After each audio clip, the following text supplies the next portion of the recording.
மாண்பு தமிழக முதலமைச்சர் விவசாயிகளுக்கு இவர் பண்ணது வந்து மிகப்பெரிய ஏமாற்றத்தையும் பெரிய எங்களுடைய நம்பிக்கையும் அவர் வந்து இழந்துட்டார். இது போன்ற ஒரு அறிவிப்பு வரலாற்றில் பார்த்திருக்க முடியாது. இவர் 2000 கோடி தள்ளுபடி பண்றார். இது எங்க விவசாயிக்கு எந்த பலனும் அடிக்காது. இது யார் இந்த ஐடியா கொடுன்னு தெரியல.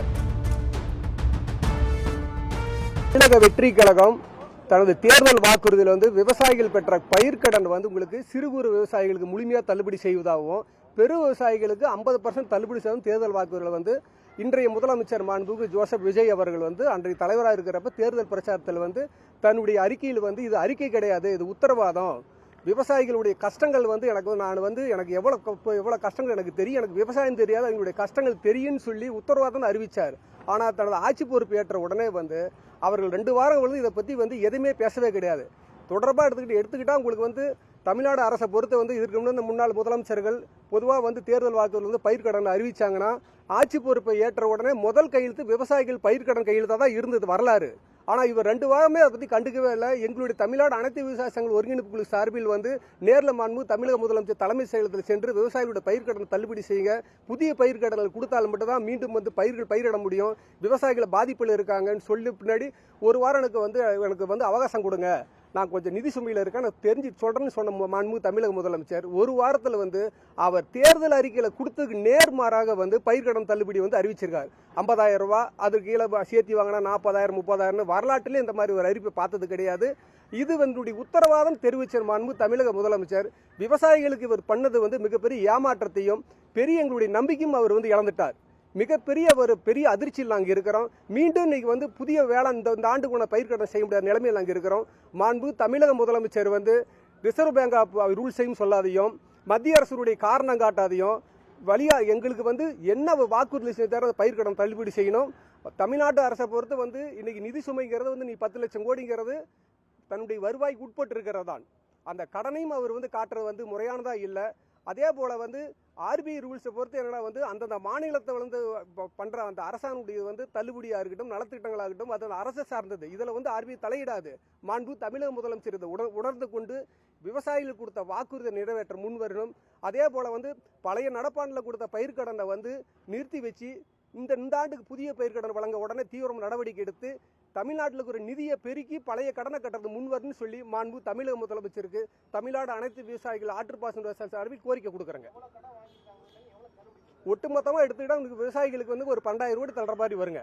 இதுதான் இவர் அறிவிச்சது வந்து என்ன சொல்லக்கூடியதுன்னா மாண்பு தமிழக முதலமைச்சர் அவருடைய நேரடியில் வந்து அறிவிப்பு இல்லைன்னு நாங்கள் விவசாயிகள் நினைக்கிறோம்.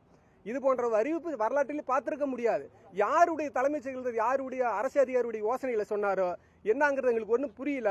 மாண்பு தமிழக முதலமைச்சர் அவர் நேரடியாக வந்து அவர் என்ன அறிக்கை கொடுத்தார், விவசாயிகிட்ட என்ன வார்த்தை கொடுத்தோம், அந்த வார்த்தையை வந்து காப்பாற்றுறதுக்கு முன்ன வரணும். எங்களுக்கு உடனடியாக பயிர்க்கடனை வந்து தள்ளுபடி செஞ்சு புதிய பயிர்க்கடன் வழங்கினா மட்டும்தான் நாங்கள் வந்து மேற்கொண்டு வந்து அடுத்த வெள்ளாமை போகக்கூடிய நிலைமையில் இருக்கிறோம். இந்த அறிவிப்புல ஒரு 6 லட்சம் மேல பயனடைவாங்க. சுமார் ஒரு 12 கோடி ரூபாய்க்கு மேல தள்ளுபடி வருங்க. இதுக்கு முன்னாடி முதலமைச்சர்களா எடுத்துட்டு 2006 இருக்கட்டும் 8 இருக்கட்டும் 11 இருக்கட்டும் உங்களுக்கு வந்து 7,000 கோடி 6,000 கோடி 11 கோடி தள்ளுபடி பண்ணிருக்காங்க. இவர் 2,000 கோடி தள்ளுபடி பண்றாரு. இது எங்க விவசாயிக்கு எந்த பலனும் அடிக்காது. இது யார் இந்த ஐடியா கொடுன்னு தெரியல. தமிழக முதலமைச்சர் அவர் தான் அவருடைய அறிக்கையை பார்த்துட்டு என்ன அறிவிச்சுமோ அந்த அறிவிக்கையை பார்த்துட்டு விவசாயிகளுக்கு வந்து உடனடியாக வந்து பயிர்க்கடன் தள்ளுபடி செஞ்சு புதிய பயிர்க்கடன் கலங்க வழிவகை கொடுக்கணும். மற்றும் வந்து ஏற்கனவே வாய்தா போனதுல 13% இருக்குது. அதை வந்து கூட்டுறவு சங்கங்கள் நெருக்கடி கொடுக்குறாங்க.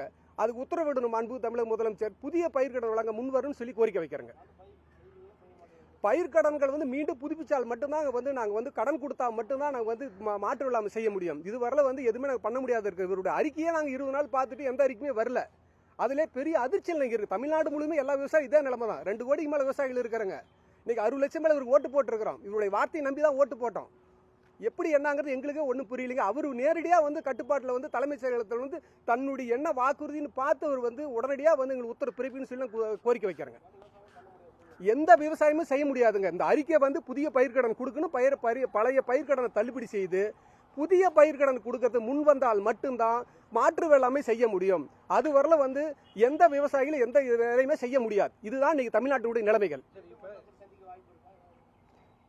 மீண்டும் முதலமைச்சர் வந்து நம்மளுடைய வருவாய்த்துறை அமைச்சர் அவர்களை பார்த்து போன வாரம் வந்து எங்களுடைய தமிழ்நாடு அனைத்து விவசாய சார்பில் கோரிக்கை கொடுத்துட்டு வந்திருக்கிறோம், பரிசீலனை செய்யணும்னு சொல்லிக்கிறாருங்க. அதனால வந்து எங்களுக்கு நல்ல தீர்ப்பு வரும்னு சொல்லி எதிர்பார்த்துட்டு இருக்கோம். பயிர்க்கடன் தள்ளுபடியிலே குழப்பம் இருக்கிறதுனால அடுத்த சாகுபடி செய்ய முடியாது. கண்டிப்பாங்க. டெல்டால வந்து ஜூன் 12க்கு தண்ணி திறக்க முடியாது. ஜூன் 12 மேட்டூர் வந்து உங்களுக்கு வந்து ஒரு பாதிப்பு ஏற்படுது. அதெல்லாம் என்ன மாதிரி பாதிப்பு?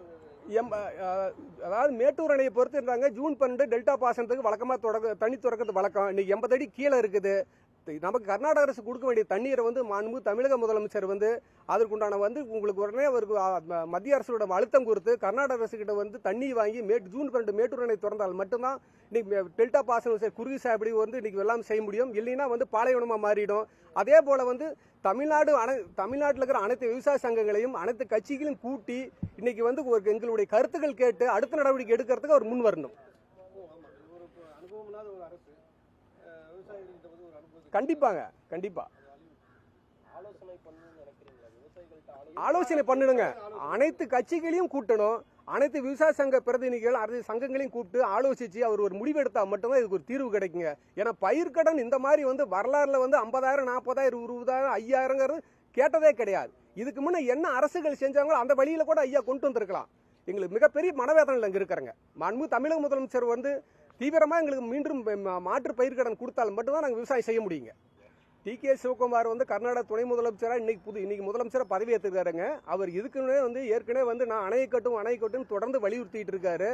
அதே போல வந்து இன்னைக்கு வந்து காவிரி கீழ்ப்படுகினுடைய பாசனங்கள் இருக்கிற நம்ம தமிழகமா இருக்கட்டும், கேரளாவாகட்டும், பாண்டிச்சேரி இதனுடைய அனுமதி இல்லாத வந்து ஒரு கல்லுவோட எடுத்து வைக்க முடியாதுன்னு சொல்லி பல தடவை உச்சநீதிமன்றம் தீர்ப்பு கொடுத்திருக்கு.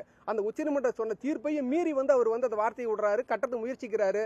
தமிழக முதலமைச்சர் வந்து உடனடியாக அனைத்து கட்சி அதுதான் தீர்வு. அனைத்து கட்சியும் அனைத்து விவசாய சங்கங்களையும் கூப்பிட்டு உடனே எங்களுடைய கருத்துக்கள் ஆலோசனை பண்ணி தீவிர நடவடிக்கை எடுக்கிறது முன் வரணும்.